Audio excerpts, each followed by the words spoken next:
Start the recipe. तेलामध्ये लसूण, मिरची, अद्रक लाल करून घेतलं. ते कुक झाल्यानंतर त्याच्यामध्ये सगळ्या भाज्या मिक्स केल्या आणि त्यालासुद्धा थोडंसं स्टीम करून घेतलं. मग स्टीम झालेल्या भाजीमध्ये फक्त मीठ आणि ब्लॅक पेपर हे 2च मसाले ॲड केले होते. आणि त्यानंतर आम्ही ह्याच्यामध्ये सोया सॉस, ग्रीन चिली आणि रेड चिली हे 3 सॉस ॲड केले. तेही आम्ही कुक करून घेतलं.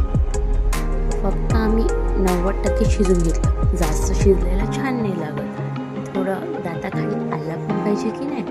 आणि त्यानंतर हे शिजल्यानंतर आम्ही शेजवान चटणी ह्याच्यामध्ये ॲड केली. सो रेडी आहे. आणि आता आपल्या ह्याच्यामध्ये चिकन आणि अंडं जाईल. तेही ब्लॅक पेपरमध्ये आम्ही फ्राय करून घेतलं आहे बरं का. आणि मग ह्याच्यामध्ये त्याला राईस ॲड करायचं आहे. तेही बिर्याणीमध्ये कसं ॲड करतात त्या पद्धतीने, म्हणजे ते छान मिक्सअप होतं.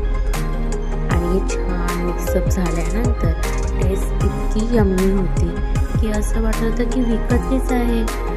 आणि जर आपल्या घरी इतकं छान बनत असेल तर घरचंच खाल्लेलं किती चांगलं. नक्की ट्राय करून बघा. घरचं ते घरचं खाऊन बघा आणि करून पण बघा.